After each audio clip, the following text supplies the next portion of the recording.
Oi, gente, tudo bem? Aqui é a professora Thalita e na aula de hoje a gente vai abordar o assunto de propagação de calor, ou até mesmo conhecido como transmissão de calor.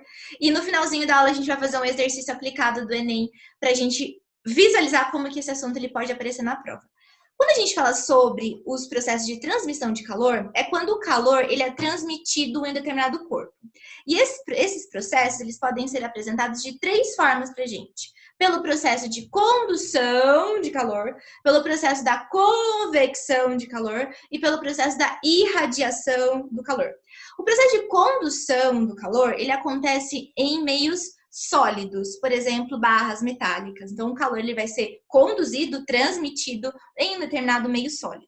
Quando a gente visualiza o processo de convecção de calor, a convecção de calor, ela acontece em fluidos, em gases, em líquidos. Por exemplo, a água aquecendo no fogão ou o aquecimento e resfriamento do seu quarto. Tá? Então, a transmissão de calor, a característica, né, para o calor ser transmitido, ele é chamado de convecção.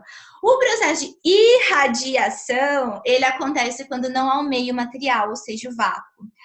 A energia radiante do Sol, ele chega na Terra através desse processo de radiação, porque o calor ele vai ser transmitido, né, através de um meio vácuo. Então, esse processo ele é chamado de irradiação.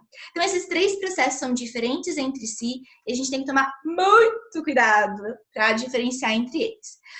Vamos ver o exercício? É um exercício show de bola.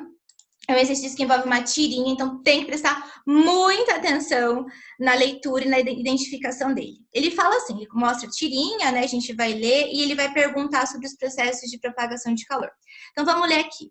Então veja, é o calor do Sol que nos mantém aquecidos. Não completamente. Como assim não completamente? As luvas.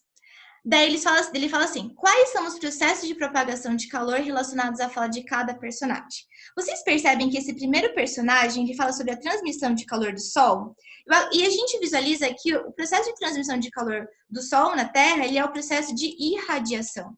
Depois, ele fala assim, um discorda do outro, né? E ele fala assim, não, o que nos mantém aquecidos são as luvas. E a luva é um meio, um objeto isolante, né? Um corpo isolante, em que vai acontecer esse manter aquecido pelo processo de condução.